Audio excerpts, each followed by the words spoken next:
രാജശേഖരൻ സാറേ, കേരളത്തിൽ തെരഞ്ഞെടുപ്പിന് ഇനി ഒരാഴ്ച മാത്രമേ ബാക്കിയുള്ളൂ. കേരളം നമ്പർ 1 ആണ്. കേരളം മതേതരമാണ്. ഈ ഒരു ക്യാമ്പയിൻ തന്നെയാണ് രാഷ്ട്രീയ പാർട്ടികൾ, പ്രത്യേകിച്ച് ഇടതുപക്ഷവും കോൺഗ്രസും കേരളത്തിൽ ഉയർത്തിക്കാട്ടുന്നത്. വർഗീയത ഇവിടെ വേണ്ട, വർഗീയ രാഷ്ട്രീയ പാർട്ടികൾക്ക് ഇവിടെ ഇടമില്ല. ഇത്രയധികം വർഗീയ വിരുദ്ധമായ മതേതര മനസ്സുള്ള ഒരു നാടാണോ നമ്മുടെ കേരളം? ഒറ്റ വാക്കിൽ ഉത്തരം പറഞ്ഞാൽ അല്ല, ഒരിക്കലും ആയിരുന്നില്ല. ഇന്നിപ്പോൾ അങ്ങനെയല്ല. അടുത്ത കാലത്തൊന്നും അങ്ങനെ വർഗീയത ഇല്ലാത്തൊരു സംസ്ഥാനമായിട്ട് കേരളം പോകാനും പോകുന്നില്ല. എന്തുകൊണ്ടാ സാറേ? അതിന് കാരണം വർഗീയതയുടെ പേരിൽ രാഷ്ട്രീയ പാർട്ടികൾ വേറിട്ട് നിന്ന് വർഗീയ താല്പര്യങ്ങൾക്ക് വേണ്ടി എന്നും നിലകൊള്ളുകയും അതിനുവേണ്ടി പോരടിക്കുകയും സ്പർദ്ധ ഉണ്ടാക്കുകയും ചെയ്യുന്ന കാര്യത്തിൽ കേരളമാണ് ഭാരതത്തിന് മുമ്പിൽ. ഞാൻ പറയാം. അത് പറയുമ്പോൾ ഒന്നാമതൊരു കാര്യമുണ്ട്. വർഗീയതയെ കുറിച്ച് കേരളത്തിലെ പാർട്ടിക്കാർ കൊടുക്കുന്നൊരു നിർവചനമുണ്ട്. അത് ഹിന്ദു വിരുദ്ധമായി നിൽക്കുന്ന എല്ലാം മതേതരമാണെന്ന് പറയുക. ഉദാഹരണം മുസ്ലിം ലീഗ് വർഗീയ പാർട്ടിയല്ലെന്ന് എങ്ങനെയാ പറയാൻ പറ്റുക? ഏത് ന്യായത്തിനാ പറയാൻ പറ്റുക? അവർ മതേതര മനസ്സുള്ളവരെന്നാണ് രാഹുൽ ഗാന്ധി. മനസ്സുണ്ടെന്ന് രാഹുൽ ഗാന്ധിയെ എക്സ്റേ വെച്ച് നോക്കിയിട്ട് പറയാൻ പറ്റില്ല. അവരുടെ രാഷ്ട്രീയം എന്ന് പറയുന്ന ഒന്നാം തരം വർഗീയ രാഷ്ട്രീയമാണ്. മുസ്ലിം ലീഗിന്റെ മതേതരത്വം നിങ്ങൾ സ്വീകരിക്കുകയാണെങ്കിൽ ഒരു സംശയവുമില്ല, മുസ്ലിം ലീഗ് മാത്രമല്ല, മുസ്ലിം രാഷ്ട്രീയത്തോടൊപ്പം നിൽക്കുന്ന മുസ്ലിം ലീഗും ക്രിസ്ത്യൻ രാഷ്ട്രീയത്തോടൊപ്പം നിൽക്കുന്ന കേരള കോൺഗ്രസും, രണ്ട് രാഷ്ട്രീയ പ്രസ്ഥാനങ്ങൾ വർഗീയമല്ല മതേതരമാണെന്ന് ആരെങ്കിലും പറയുകയാണെങ്കിൽ ഇന്ത്യയിൽ വർഗീയ രാഷ്ട്രീയ പ്രസ്ഥാനങ്ങളെ ഇല്ല എന്ന് അവർ സമ്മതിക്കേണ്ടി വരും. ഞാൻ കാരണം പറയാം, വളരെ വ്യക്തമായിട്ട് കാരണം പറയാം. കേരളത്തിൻ്റെ സവിശേഷ സാഹചര്യത്തിൽ ഭാരതത്തിൻ്റെ സ്വാതന്ത്ര്യ സമരത്തിൽ പോലും കേരളം മറ്റുള്ള എല്ലായിടങ്ങളിലും ഉള്ളത്ര ആവേശം ചില സന്ദർഭങ്ങളൊക്കെ ഉണ്ടായിരുന്നെങ്കിലും എന്നും ഉണ്ടായിരുന്നു പറയാൻ പറ്റില്ല. ഖിലാഫത്തിന്റെ ഫലമായി മലബാറിലെ ഹിന്ദു വംശഹത്യയിൽ നിന്നാണ് കേരളത്തിൽ ഇസ്ലാമിക രാഷ്ട്രീയത്തിന്റെ ആരംഭം കുറിക്കുന്നത്. അറിയാമല്ലോ, ഹിന്ദുവിനെ അവിടെ ഉന്മൂലനം ചെയ്തു, പലതരത്തിൽ ഇല്ലാതാക്കി. ആ രാഷ്ട്രീയം പ്രതിരോധിക്കപ്പെടാതെ ചോദ്യം ചെയ്തതോടുകൂടി ഇസ്ലാമിക രാഷ്ട്രീയം വളർന്നു വന്നു. ഭാരതത്തിൽ മൊത്തം ഇന്ത്യൻ യൂണിയൻ മുസ്ലിം ലീഗും ഇല്ലാതായി. എങ്കിലും കേരളത്തിൽ അത് അവശേഷിച്ചു. അർബുദം ഒരു ശരീരത്തിന്റെ ഒരു ഭാഗത്തുനിന്ന് മാറി സർജറി കൊണ്ട് മുറിച്ചു കഴിയുമ്പം മറ്റേ ഭാഗത്തോട്ട് കയറുന്നു എന്ന് പറയുന്നത് പോലെ വിഭജിക്കപ്പെട്ട ഭാരതത്തിന്റെ അവശിഷ്ട ഭാഗമായ ഭാരതത്തിനുള്ളിലുള്ള കേരളത്തിലാണ് ഈ വർഗീയതയുടെ വിഷം ഇന്ത്യൻ യൂണിയൻ മുസ്ലിം ലീഗ് നിലനിന്നത്. അതുപോലെ മറ്റൊരു കാര്യം ഞാൻ പറയാം. എല്ലാ ക്രിസ്ത്യാനികളും അല്ല പറയുന്നത്. ക്രിസ്ത്യൻ വർഗീയതയുടെ രാഷ്ട്രീയ പക്ഷം ഇവിടെ സ്വാതന്ത്ര്യ സമര കാലത്ത് ആ രാഷ്ട്രീയ പക്ഷം ഇംഗ്ലീഷുകാർക്ക് അനുകൂലമായിരുന്നു. ചർച്ച പിന്നീട് ചെയ്യാം. സ്വാതന്ത്ര്യം കിട്ടുന്നു എന്ന് വന്നപ്പം ബ്രിട്ടീഷുകാർ പോവുകയാണ്. അതുവരെ ബ്രിട്ടീഷുകാരുടെ ആ ഒരു രക്ഷാകർത്തത്തിലായിരുന്നു അവരുടെ മുന്നോട്ട് പോക്ക്. ഞാൻ ആവർത്തിക്കുന്നു, എല്ലാ ക്രിസ്ത്യാനികളും അല്ല. അക്കാമച്ചെറിയാനെയൊക്കെ പോലെ സ്വാതന്ത്ര്യത്തിന് സമരം ചെയ്ത് നിരവധി പേരുണ്ട്. അവരെയൊക്കെ നമ്മൾ ആദരവോട് നമിക്കുന്നുണ്ട്. പക്ഷെ ഒരു വർഗീയ പക്ഷം ഉണ്ടായിരുന്നു. ആ വർഗീയ പക്ഷമാണ് ഇംഗ്ലീഷുകാർ പോയി കഴിഞ്ഞാൽ ഞങ്ങൾക്ക് ഇവിടെ പിടിച്ചു നിൽക്കാൻ വേണ്ടിയിട്ട് അവർ കണ്ട എളുപ്പ വഴിയാണ് കോൺഗ്രസിനെ കയ്യിലെടുക്കുക എന്നുള്ളത്. അതിൻ്റെ ഭാഗമായിട്ടാണ് അവർ മന്നത്തുവലുള്ളവരും ശങ്കറും കൂടെ ചേർന്ന് ഈ ഹിന്ദു ഐക്യത്തിലുള്ള പരിശ്രമം നടത്തിയപ്പം അതിന് കടയ്ക്ക് കത്തിവെക്കുന്നുള്ള പല പണികളും ചെയ്തത്. അതിൻ്റെ ഭാഗമായിട്ടാണ് ശബരിമല കത്തിച്ചത്. അക്കാലത്ത് ആ ശബരിമല കത്തിച്ച ശക്തികളോടുള്ള തിരുവിതാംകൂർ ഭാഗത്തെ കൊച്ചിയിലെയും ബഹുഭൂരിപക്ഷം വരുന്ന ഹിന്ദുവിൻ്റെ വിരോധം ആ വർഗീയതയ്ക്കെതിരെയുള്ള ഹിന്ദുവിൻ്റെ പ്രതിരോധത്തെ വോട്ടാക്കി മാറ്റിയാണ്. അല്ലാതെ കമ്മ്യൂണിസ്റ്റുകാരൻ്റെ വോട്ട് നേടിയൊന്നുമല്ല EMSും കൂട്ടരും അന്ന് അധികാരത്തിലെത്തിയത്. അന്ന് PK വാസുദേവൻ നായരും MN ഗോവിന്ദൻ നായരും അതുപോലെ കല്യാണകൃഷ്ണന്റെ കാര്യം ചങ്ങനാശ്ശേരി ഉണ്ടായിരുന്നു. ഇവരൊക്കെ NSSൽ നിന്ന് മുന്നത്ത് പോയി കണ്ട് അനുഗ്രഹം വാങ്ങിച്ചാണ് ഇവിടെ ജയിക്കുന്നത്. മലബാറിലാണെങ്കിൽ രാമസിംഹൻ കൊലപാതകം കേട്ടിട്ടുണ്ടല്ലോ. ആ ഹിന്ദുമതത്തിലേക്ക് കൺവേർട്ട് ചെയ്യുന്ന രാമസിംഹന്റെ കൊലപാതകത്തിൽ പ്രതിഷേധിച്ച മലബാറിലെ ഹിന്ദുവിന്റെ പ്രതിരോധം 2 കാര്യത്തിലും നടപടിയെടുക്കാമെന്ന് പറഞ്ഞു.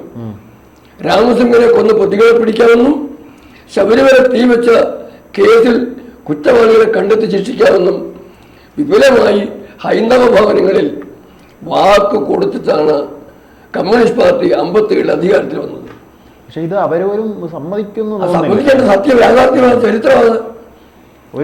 പിന്നെ അവരെ പിടിച്ചിറക്കി വെച്ചതും പറയത്തില്ലേ, എന്താ പറയുന്നത്, ഉച്ച വെച്ച കൈകൊണ്ട് തന്നെ ഉദരക്രിയം ചെയ്യുന്നു പറഞ്ഞ പോലെ രാജ്യദ്രോഹികളാണെന്നും രാജ്യത്തെ സാധാരണ ജീവിതത്തിന് അപകടം ഉണ്ടാക്കുമെന്ന് കണ്ടപ്പം അത് വേറൊരു കാര്യം, അതിന്റെ ചർച്ചയിലേക്ക് പോകുന്നില്ല.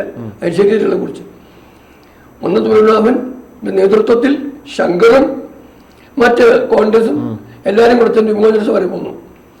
ആ വിമോചന സമരത്തെ ഗുരുജി ഗോൾവർക്കറും വീര സവർക്കറും ഒക്കെ വിമോചന സമരത്തിൽ കൂടെ ഗവൺമെന്റിനെ മാറ്റുന്നതിനെതിരാണെന്നുള്ളത് ഓർക്കുക.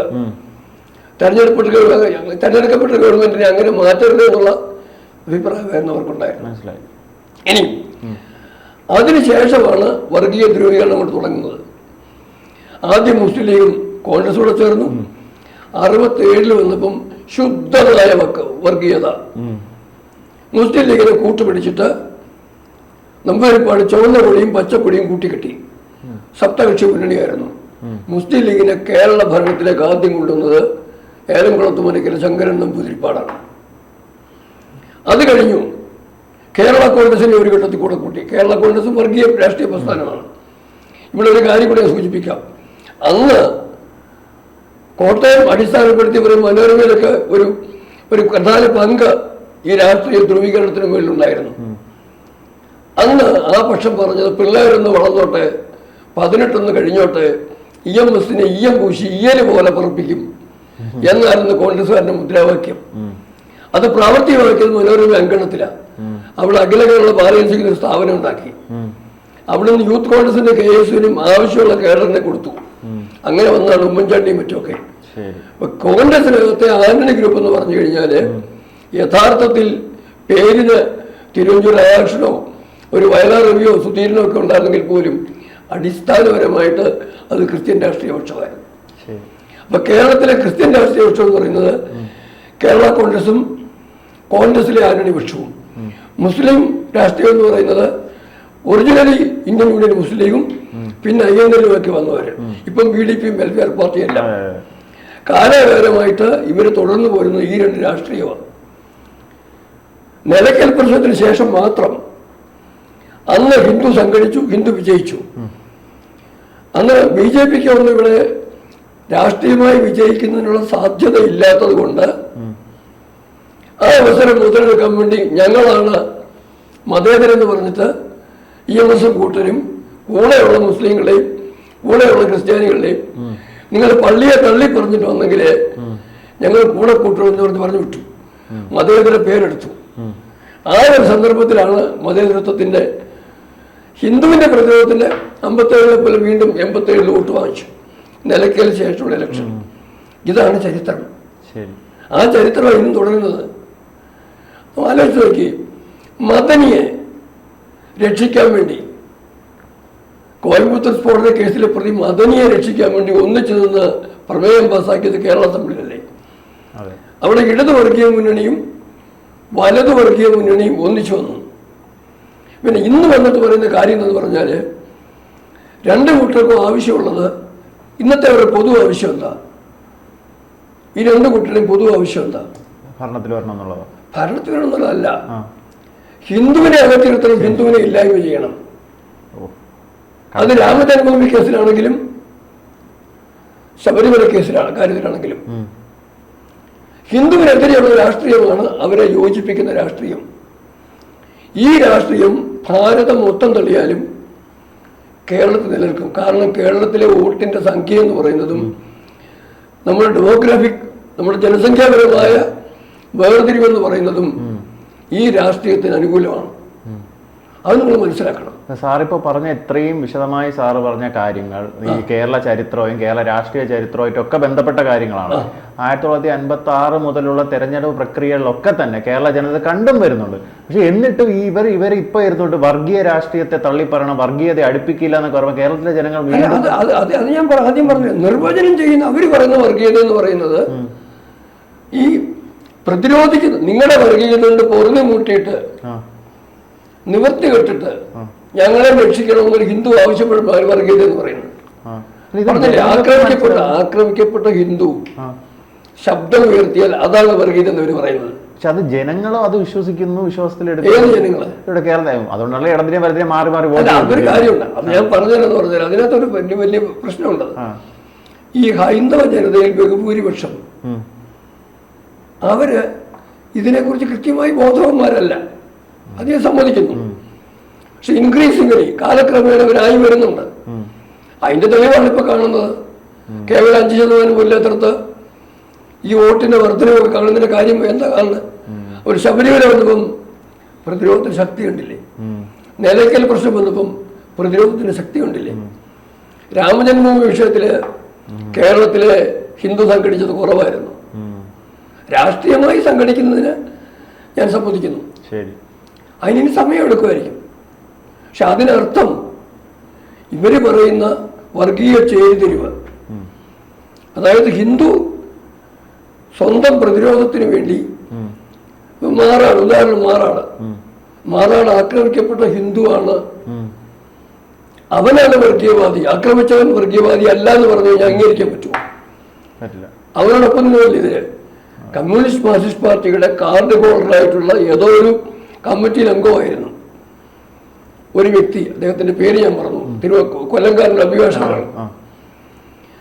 അദ്ദേഹമാണ് മാറാട് പ്രതികൾക്ക് വേണ്ടി ഹൈക്കോടതി കേസ് പറഞ്ഞത്.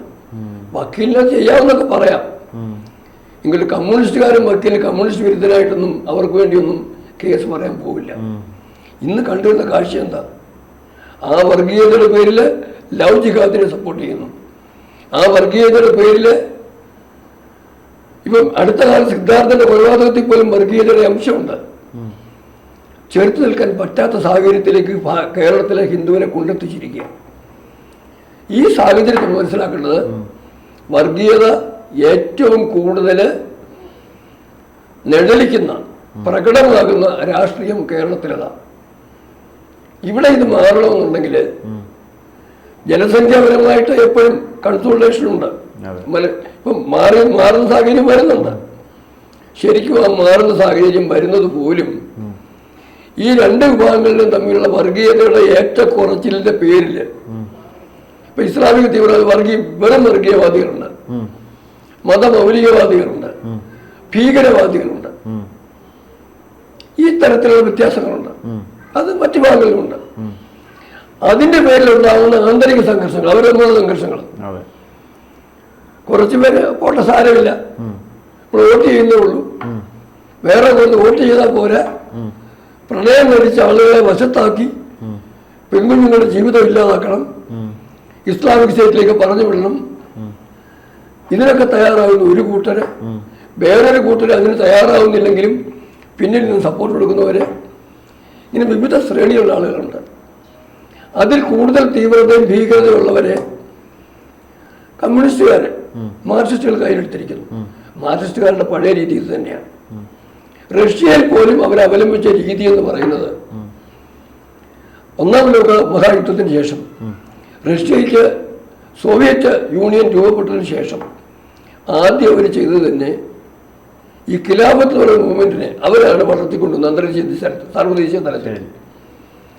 അതിന് കാരണമുണ്ട്. സോവിയറ്റ് യൂണിയൻ നിർണായകമായ സംഖ്യയിൽ മുസ്ലിങ്ങളുണ്ടായിരുന്നു. ആ മുസ്ലിങ്ങളിലേക്ക് കമ്മ്യൂണിസ്റ്റ് പാർട്ടിയുടെ പ്രഭാവം ആയിട്ടില്ല. അതിന് ഇസ്ലാമിക കമ്മ്യൂണിസ്റ്റ് എന്ന് പറഞ്ഞിട്ട് കമ്മ്യൂണിസ്റ്റുകൾക്ക് പ്രത്യേക ചില സ്വാതന്ത്ര്യങ്ങൾ കൊടുത്തു.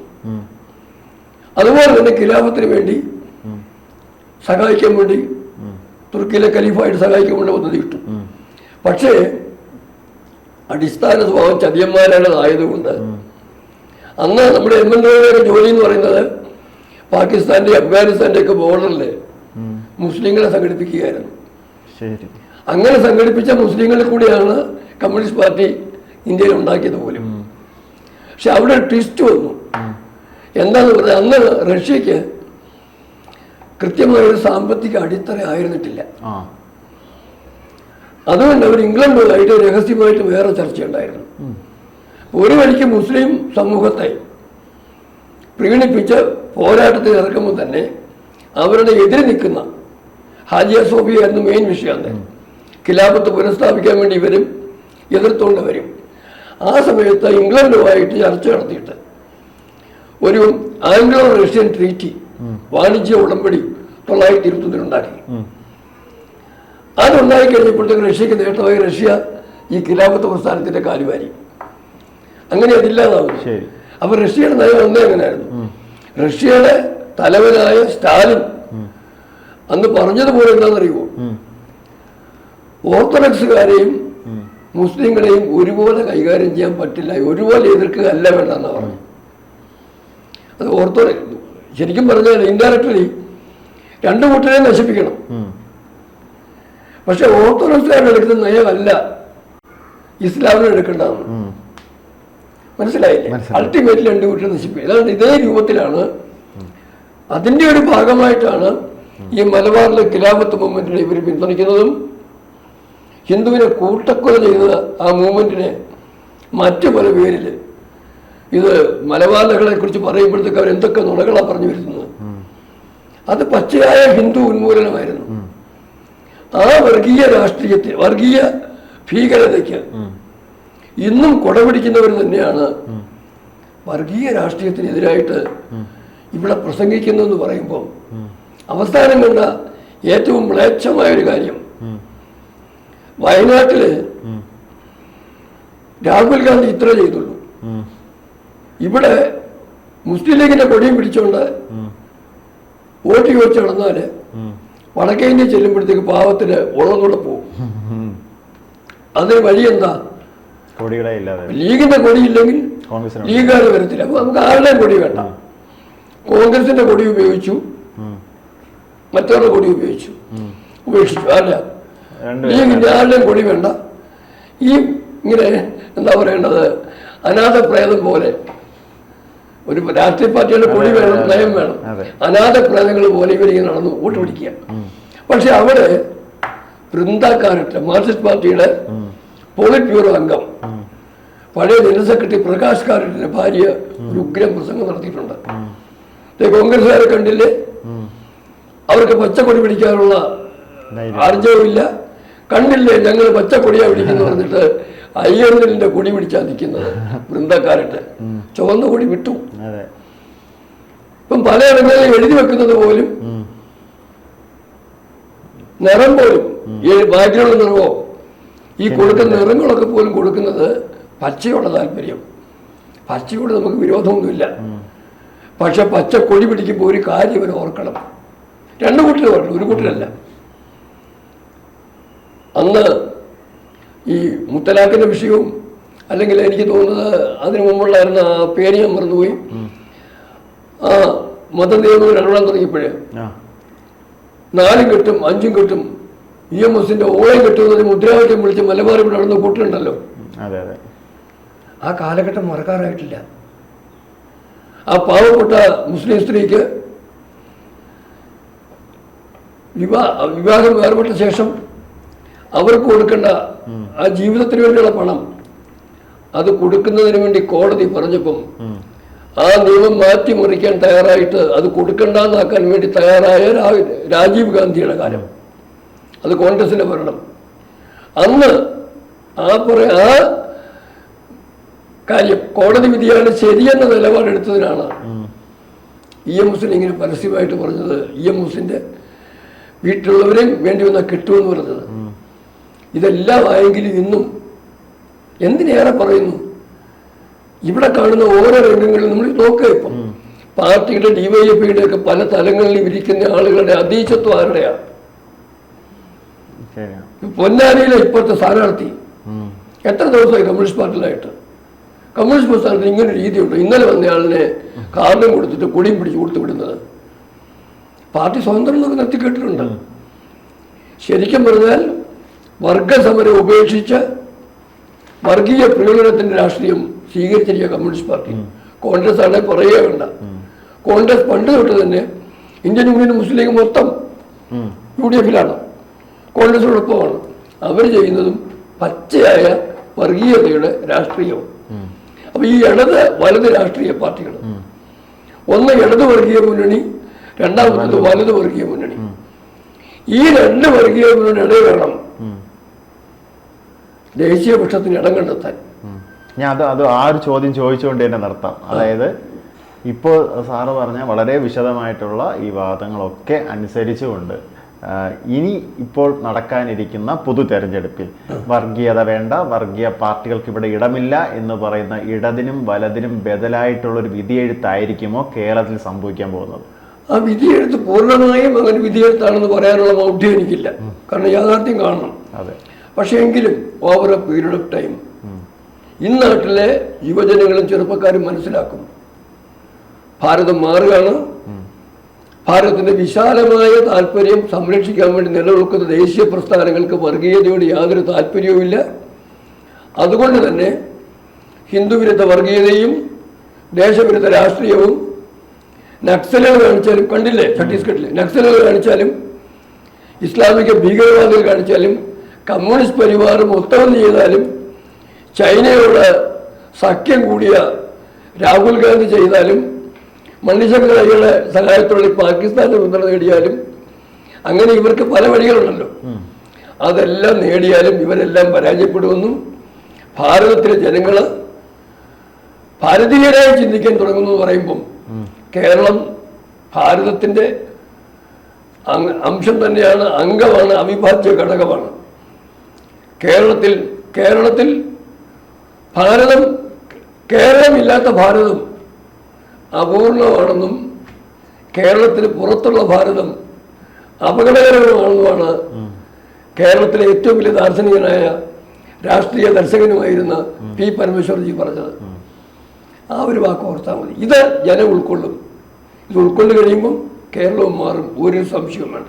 മാറ്റങ്ങൾ വരട്ടെ, മാറ്റങ്ങൾ അനിവാര്യമാണ്, മാറ്റങ്ങൾ സംഭവിക്കേണ്ടതാണ്. നന്ദി.